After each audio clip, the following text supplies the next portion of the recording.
Ladies and gentlemen, welcome to the latest episode of Birds vs. Boys as we look forward to Week 5, the Dallas Cowboys on Sunday Night Football in Pittsburgh. Philadelphia worrying about Red October because the podcast-loving Philadelphia Eagles are on a much-needed bye. However, we have a packed show to get to, and as the CBS moderators on the VP debate would say 47 times in 2 hours, we have a lot to get to, Aiden. So let's get this thing rolling, and maybe I'll mute your mic 3 or 4 times during our interview.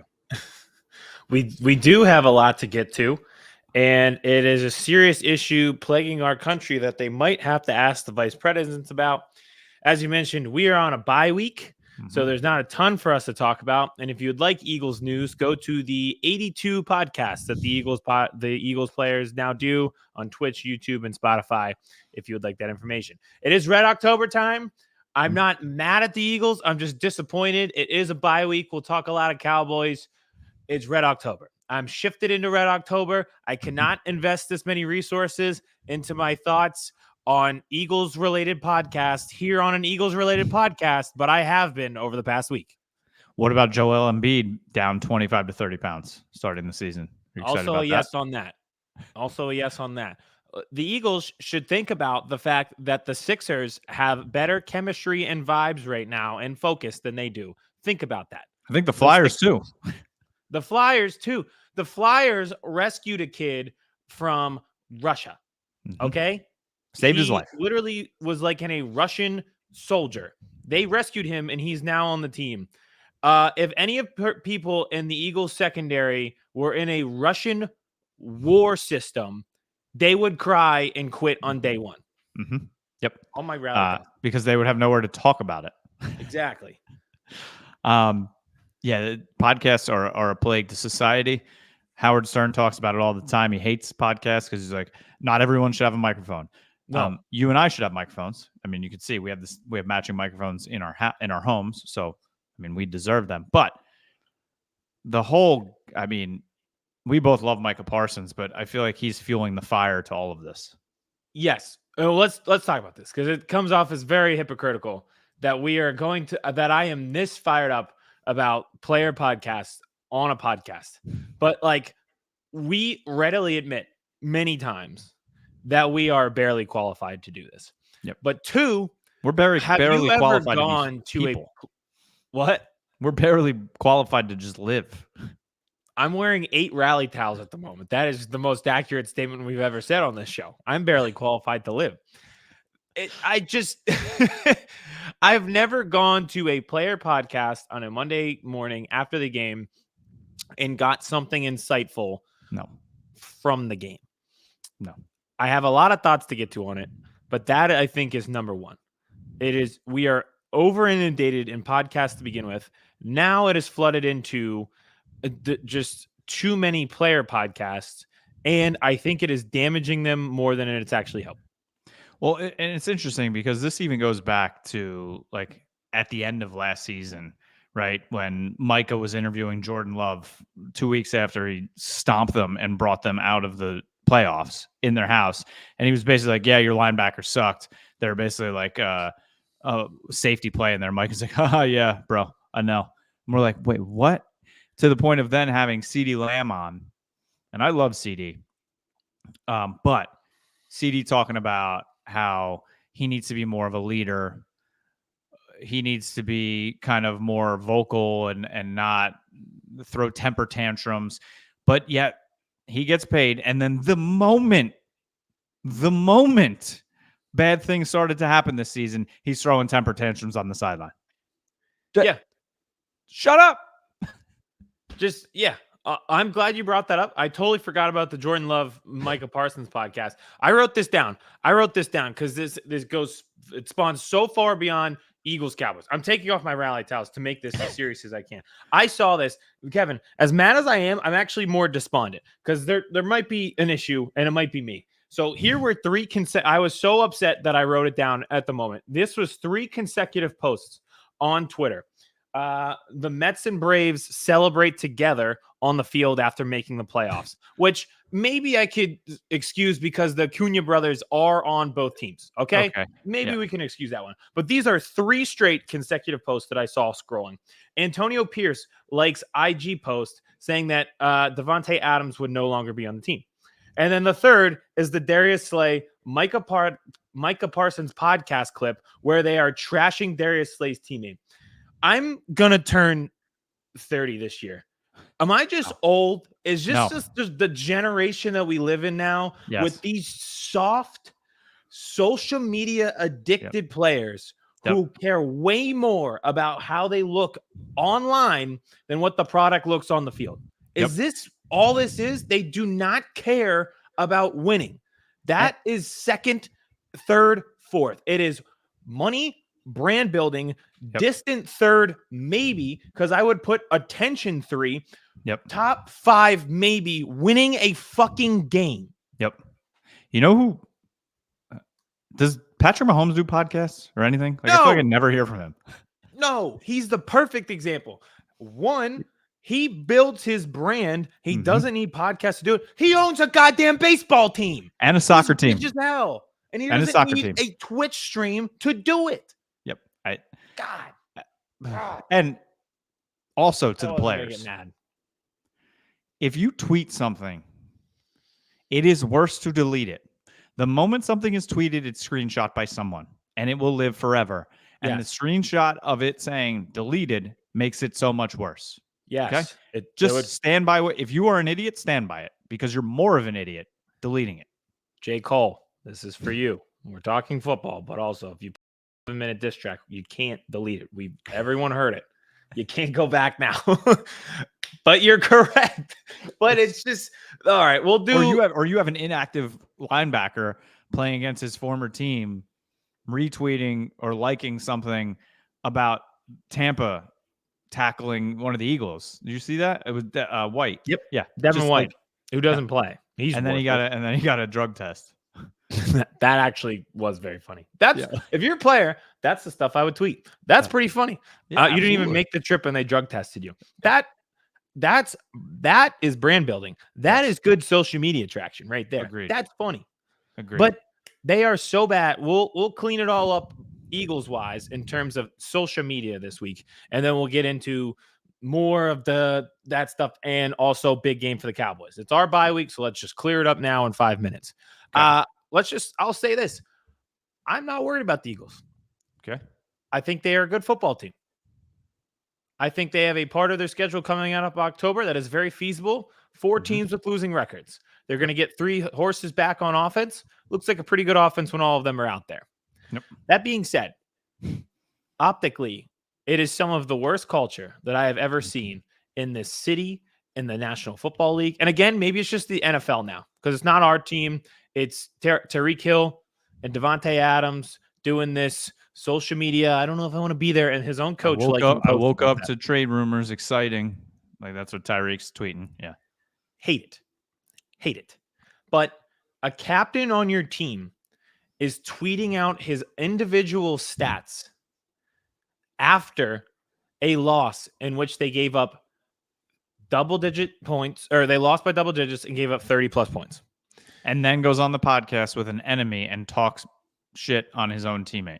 Who then responds. And then that said teammate just puts on Instagram, damn, which is like. I think CJ Gardner-Johnson should be allowed to fight Darius Slay in a live pay-per-view in the locker room. I think that would fix the team, if we're being totally honest. I have my solution for what I would do to fix the team. That is what Devin White, you mentioned, is retweeting the opposing team that you just lost to, highlights from that game. Kaylee Ringo, after this, I don't know if you saw this. I thought this was like a Photoshop. I thought this wasn't real, considering how bad it's been optically this week. He's starting a Twitch and YouTube stream. So if you want to subscribe to the Kaylee Ringo show on YouTube after his teammate and his captain just got a lot of media backlash for doing something similar and throwing his teammates under the bus as a captain. And if it weren't bad enough, Avonte Maddox, the clips from the game, He's asking Mike Evans while he's getting his ass clapped by double digits, and they can't cover Mike Evans except for one kid who's been in the league 4 days.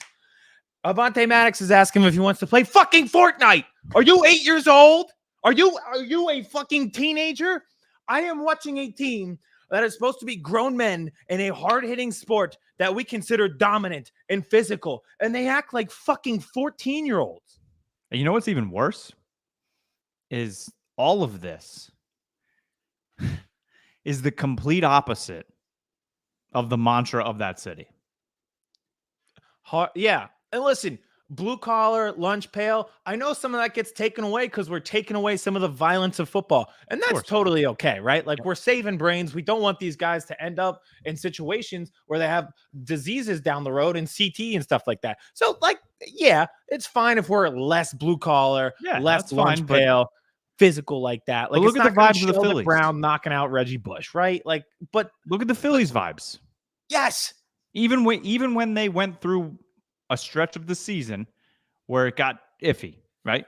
Yeah. The vibes didn't seem to change that much. They're just a very level-headed team. 3 straight years in the playoffs. They like to have fun. Yeah, sometimes they get punched in the mouth. They figure it out and they keep going. They are Philadelphia. Notice when they had those struggles, Nick Castellanos didn't get on a podcast and rip JT Realmuto. Yeah. He got interviewed at the end of a game and he gave 3 words. Yeah. If all the Eagles could give 3 words, it'd be fantastic. We'd be a much better place. So I've been so despondent because all this stuff I see on social media, I'm like, these guys don't care. Like, why am I doing birds versus boys and trying to make this a living and then going online and seeing these guys do birds and boys as if this is just a friendly. Like, maybe we created this. Something. Maybe we created this because we were supposed to fight all the time. And I think we fought twice on the show. That's true. Maybe they watch and they're like, we see another way. We see another way. We'll be friendly like these guys. I will let you punch me square in the face if it means that an Eagle will not tweet or do another podcast for the rest of the year. I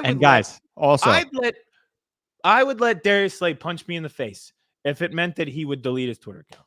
No more tweets about the banana bread either. We get it. Bread? Or banana pudding. Doesn't Darius Slay's wife gives him and he brings it into the locker room. We get it. We got it. Enjoy. I totally forgot. It's been so many tweets since that I totally forgot about that one. So I've just been so despondent. And if he wants to tweet his stats, I came up with a new stat. It's OROR. It's optics times reading the room. It's kind of like your WAR, your wins above replacement in baseball. Darius Slay's OROR negative 27.7 so far this year. Not great.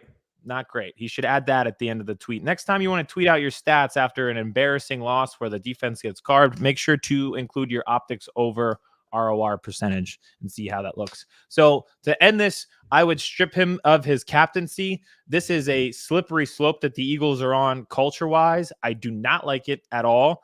Again, it is not totally the Eagles. It just seems to be the social media age that we are living in, but I cannot do this anymore. Like, there has to be a line.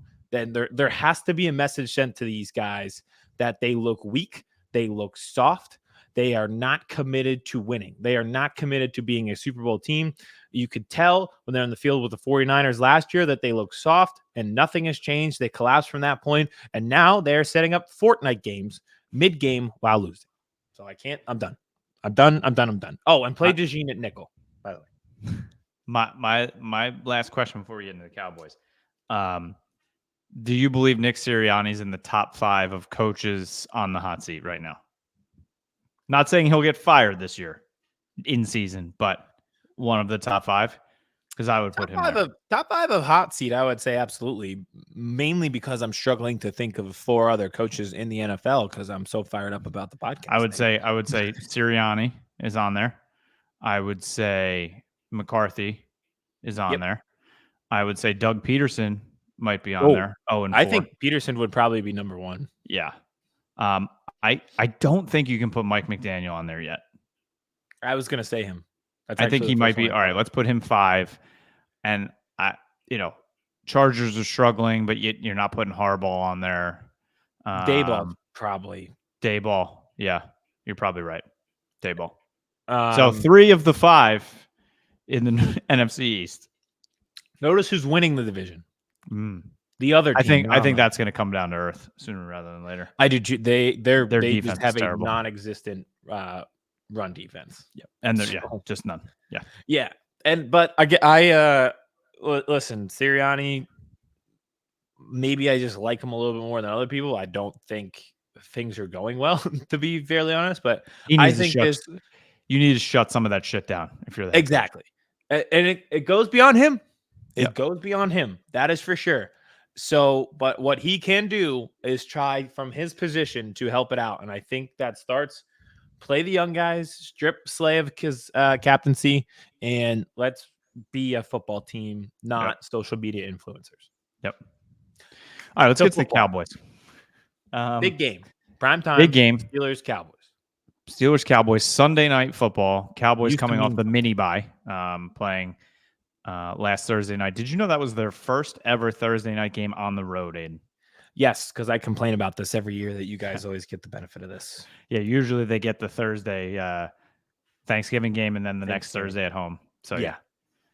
First time that's happened. So ugly game, 20-15 with the win. However, a win is a win. Some things that I have written down, and I have lots of written down because there's lots of question marks around this Dallas Cowboys team right now. We have injuries. They have inability to play position sometimes. But first thing on the docket is the running game, Aiden. Seems non-existent. I don't know if you know this stat, but Tony Pollard himself has more rushing yards than the Cowboys as a team so far this season. And the Titans stink.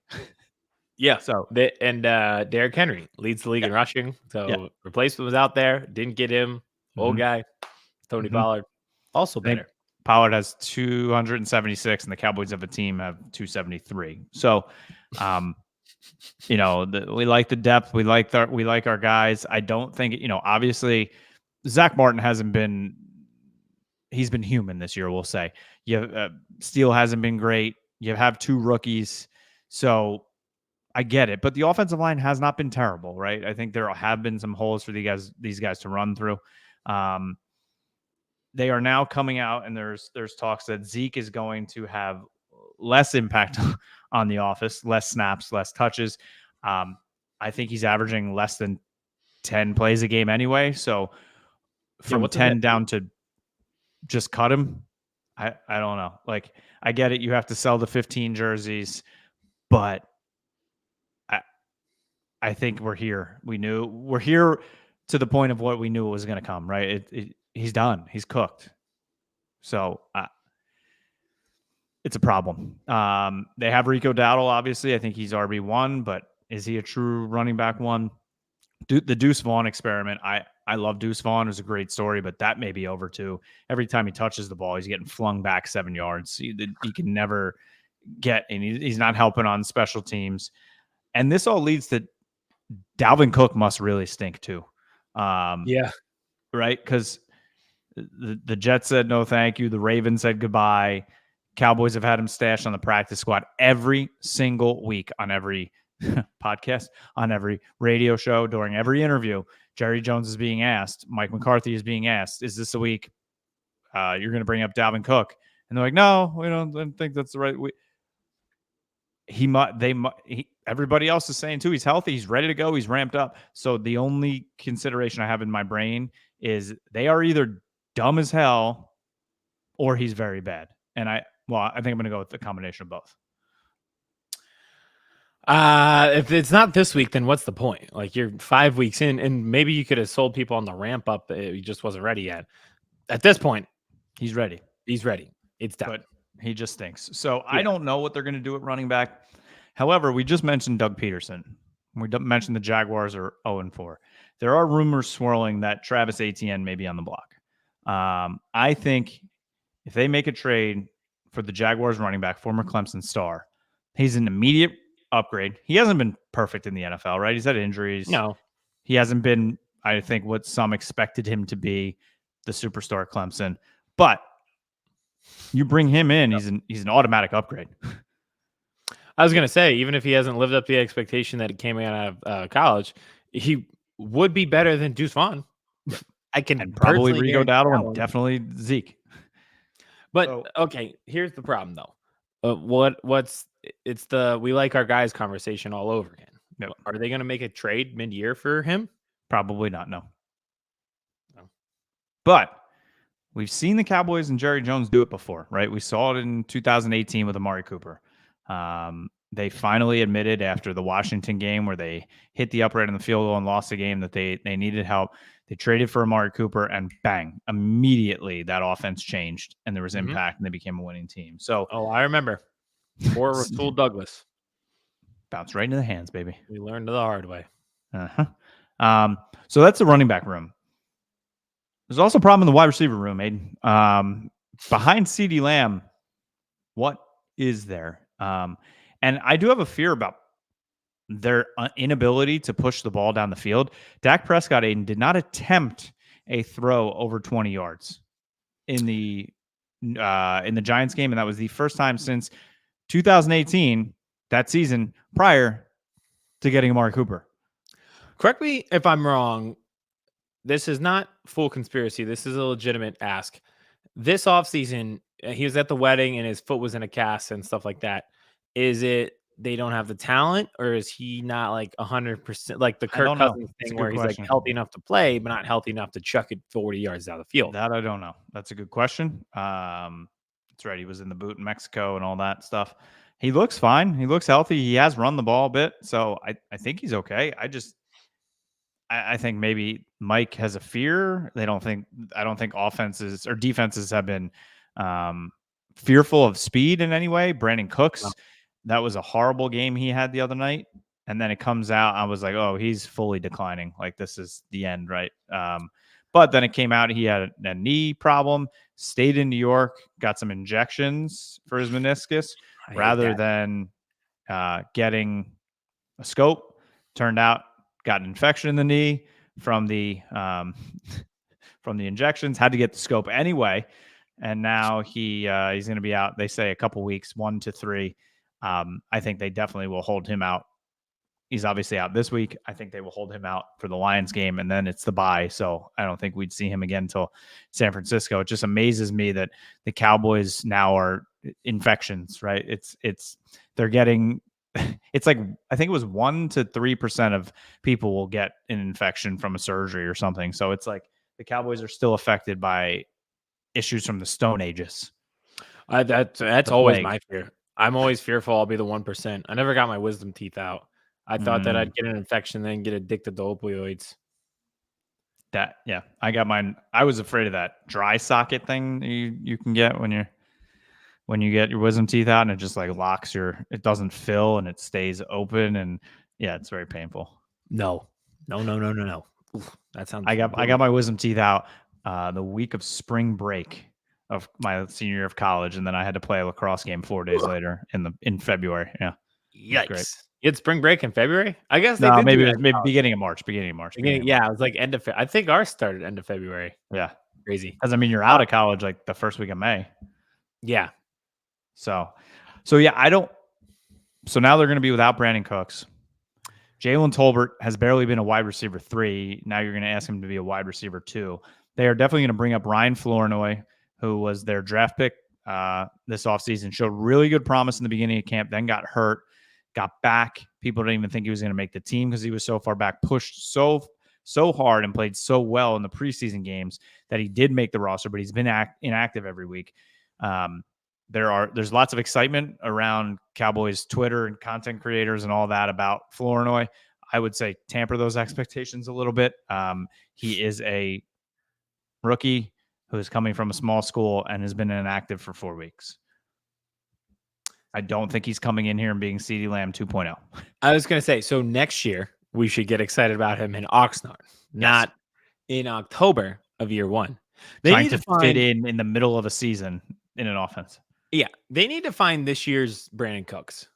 Like remember they got Brandon Cooks and he didn't provide and T.Y. Hilton. Like they Yep. always seem to find like guys who are relatively inexpensive and still have some pop. Like they don't have pop now, but at the time they kind of did. Where it'd be like we can pull this off mid-season. I don't know So who that person is this year, but they need somebody like that. like Amari Cooper. That would help. I'm all in, by the way, on the Eagles trading for Amari Cooper. I noticed, did you see this about his contract? They Mm-mm. shifted Oh, everything yes. into bonus money so that he's not a big salary cap hit. Yep. So very good trade target. If I'm the Eagles, I would just say, listen, either Jalen Hurts is good or he's not. If he can't get the ball, it's Amari Cooper, Devontae Smith, and AJ Brown. He might not be good. Yep. And Dallas Goddard. And Dallas Yep. Goddard. And by the way, if things Saquon get Barkley. rough, you can turn around and hand it to Saquon. Like if you Or- can't figure that out, brother, see ya. Or just run the wheel route 24 plays in a row. I think it would work. Yep. I think Amari Cooper is a legitimate trade target for the Cowboys. It's just, it's a couple things. One, do they want to swallow their pride? They're probably going to have to give up more than they got, right? They got the 5th round pick. Everyone laughed at them. And now are they going to give up a 3 or a 4 to get him back? I don't know. It's also, is that bridge burned, right? The Cowboys talked a lot of shit on him sort of after when he went out the door. They said he didn't love the game and this and that. And it's like, okay, did he go to Cleveland and play with Deshaun Watson? Now all of a sudden it's like, I really love football. Like, is that what they're going to have to spin? So I don't know if it's like both ends. It's too much. I don't know if the Cowboys are willing to swallow their pride. And apparently, Jerry just loves our guys. So listen, Devontae Adams, I'm not even going to go into that because it's just that's not an option. I'd be willing to swallow the pride. There's nothing less prideful than losing. Very true. Very true.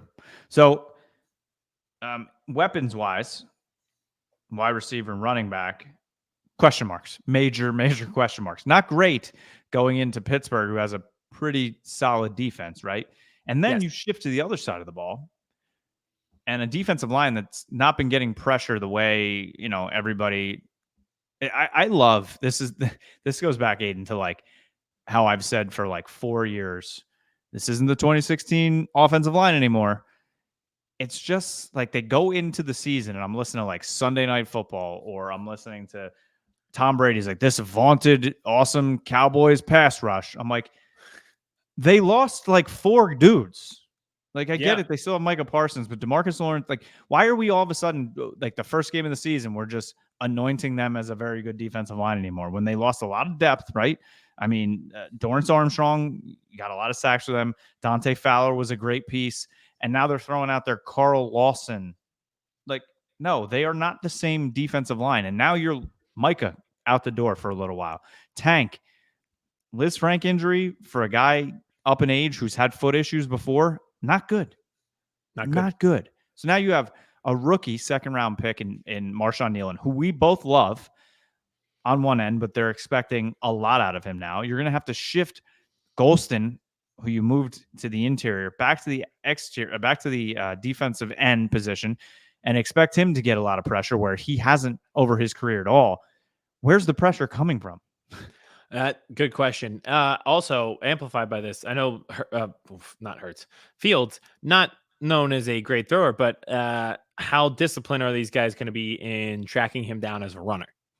That is the big thing, because if I am Fields, I'm watching the Lamar tape, and now he is not Lamar Jackson by any means, but RPOs all day and just running it down their throat. Because I will say the Steelers' run game is as bad as the Cowboys' run defense, right? It is. They stink. It is bad. And I think Jalen Warren's hurt too, isn't he? He's hurt and Patterson's hurt. Both are not expected to play. So it's going to be the Najee Harris show, who has stunk. Well, hey, I, for one, am shocked that the Arthur Smith experience is not turning into a positive run game for the. How about that? And then, I mean, Steelers. On the outside, all they have is George Pickens. Like, besides that, it's you and me. It's a real Steelers team where it's going to be a grinded out affair, and the defense is going to get a bunch of stops, be tough to run on. TJ Watt, defensive player of the year candidate. Mm-hmm. And then it's like, week 1, they didn't score a touchdown. They just kicked 6 field goals. That was the most Steelers game I've ever seen. Well, that's why I can't believe what is the line is Steelers -2.5, but what is the over-under's at 44.5, which I think is high for this game. 44. I do. The Steelers defense has been good, except for last week when they let Joe Flacco literally carve them up. Flacco is hilarious. It's the best thing in the world. Because every team should be like, why don't we have Joe Flacco right now? And it's so funny because the Browns have to answer that question. We don't have Joe Flacco because everyone would have asked, why is Joe Flacco better than our $250 million investment? They couldn't keep him around. Guaranteed investment. Guaranteed $250 million investment. And Joe Flacco's better than him. No, but they're really good. But they scored what, 20 points? 24. Am I making that up in my head? The Steelers scored quite a bit. They just lost. Because Fields had 3 touchdowns, I think. They lost. So I guess 44.5 is right smack dab there in the middle. Yeah. It is. I think the more I hate this, that I'm like, all right, I think there's ways that the Cowboys can win this game, but I do. Like, now it's in Pittsburgh, not great. Cowboys haven't looked wonderful, but I think this is a gettable Steelers team. Last time Dak played there, his rookie year, got a win. That's good vibes. So I think it's a gettable game. It's a winnable game. It's just, is it going to be an ugly game? Which I think it's going to be. Ugly game, probably. This is so random. Sorry. And also that 2016 game was excellent. Some of the best plays from the Dak Zeke era. When Zeke had pop. Remember that one when he broke and through? You can tell when you watch that game. He had breakaway speed. Remember that? Mm-hmm. This feels like a unstoppable force meets an immovable object. I don't even know if you're going to guess what I'm about to say. It's Brandon Aubrey versus the Heinz Field end zone where the air comes off of the river and nobody's made it from like 60 plus yards kicking that direction before. Yep. That's exactly what it is. You're right. But yeah. It's going to be fun. I think they should still try. See if he's the one to do it. If anyone can, it's him. And I'm also not putting his missed 50-yard field goal the other night against the Giants on him. I'm putting it on Mike McCarthy because end of the game, you have 3 timeouts. You're running the clock down. Why are you running your field goal unit on to kick a field goal as the play clock runs down? Run the clock down to 1, call a timeout, give your guy a minute, come on the field, and then there was no reason to rush. That also literally, I was like, what are they doing? What are they doing? Why are they just rushing to this field goal? Call timeout. You have 3. You can't bring them home, Mike. I was gonna say that's pretty traditional football stuff too. Wind it down, call a timeout, come out of the timeout, kick the field goal, kick it downfield. And I guarantee he makes it if they do. Yeah, that. Guarantee it. Him especially. But yeah, I think they should let him kick from 60 from that direction. I want someone to do it. It's got to be him. So what else do I have? I think the way you attack the Steelers too is through the middle of their defensive line or offensive line, has not been great, right? They have the rookie Zach Frazier at center playing, who you and I also both like from West Virginia coming out of the draft, but he's had his struggles. They will be getting, I think, Sayamalu back, your old guard, which will help big time. But Mozzie Smith is coming off his best game of his career, right? He played really well against the Giants, and I was very happy for him in that. So hopefully he gets some momentum going and can keep that going against Frazier. They need to attack them there. They need to contain and play disciplined, like you said, in RPOs and field, because Najee stinks, which means he's going to run for 175 against us. But if they can contain the run game, force Fields to throw it to anybody but Pickens, hopefully they get Kalen Carson back. There was an opportunity where Deron Bland could have played this week. Obviously, the practice window is not open, so he's not going to be playing. Hopefully you get the rookie back. And I would also on offense attack Joey Porter Jr. He has not been playing well this year at all. He had a very good rookie season. Again, a player you and I both loved coming out of Penn State, not having the greatest season to start this year. And I don't know if you've watched any tape, but Patrick Queen's been bad, like very bad for them. Yikes. Like missed tackles all around. You get him in space, he's missing tackles all over the place. And really? I think so far that fear that people had about he was playing well because he was teamed with Roquan Smith might be coming true. Starting to look that way? Dang. Uh-huh. So there is a way. There is a way to win this game. I think they need to control the clock, try and keep Fields off the field as much as they can. They obviously have to find a way for TJ Watt not to wreck this game, right? In terms of 3rd and 5, and here he comes screaming off the edge for a sack fumble, flip field position, something like that. He's going to have an impact on this game. He has an impact on every game, but try to minimize the impact as much as possible. Don't allow it to be a death blow, right? Just allow it to be kind of like, okay, that stinks. Let's punt the ball here. Let our defense play, and then see what we can do. Don't repeat week 1 Falcons Steelers where he just took over the game. Yep. I think it's going to be somewhat of like a 23-17 type game. You think so? I think it will come down like one possession at the end. Who has the ball at the end? I don't know. I totally forgot it was a Sunday night game until I was watching, I think, Sunday Night Football this week, and they had the commercial. I was like, oh, damn it. I also didn't know. I mean, it makes sense, right? The pageantry, the Super Bowls. I would bet as much money I could if I could that a future that I don't think we're going to see this matchup in the Super Bowl in February, though. Probably not. I'd venture to guess it might be 2 other teams, but you're right. Good. Listen, we need this week. Yep. We got too much 2024. I want to kick it all the way back to the 70s football wise. Steelers are a great crowd under the lights. Get Renegade going. It's still, fall time weather. This will be good. This will cleanse our souls as football fans. And speaking of football, Aiden, I know it's Red October. We have a ton of baseball, but starting yesterday, we're recording this on Wednesday, there is 55 straight days with football on. And I plan to watch all 55 days. Love it. Baseball, football. It's the whole gamut. That's all I got. I think it's going to be somewhat of a ugly-ish game. I think the Cowboys can win this game.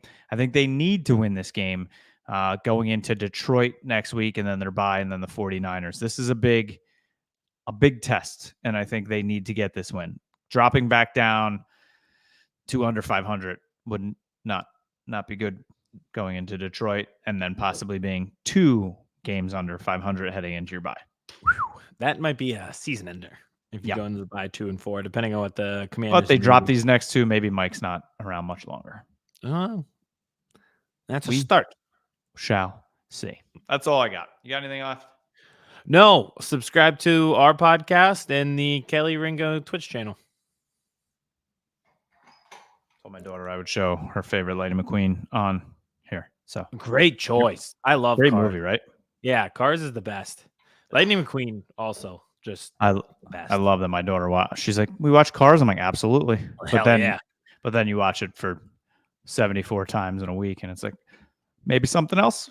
Maybe Cars 2. Yeah, maybe. No. And I also have to listen to Life is a Highway 143 times a day in my house.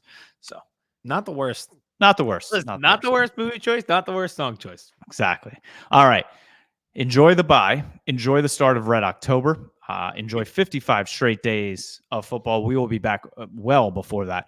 I will be back with a post-game wrap-up after the Cowboys and the Steelers in Pittsburgh on Sunday night. Make sure you are following us everywhere we are in terms of social media.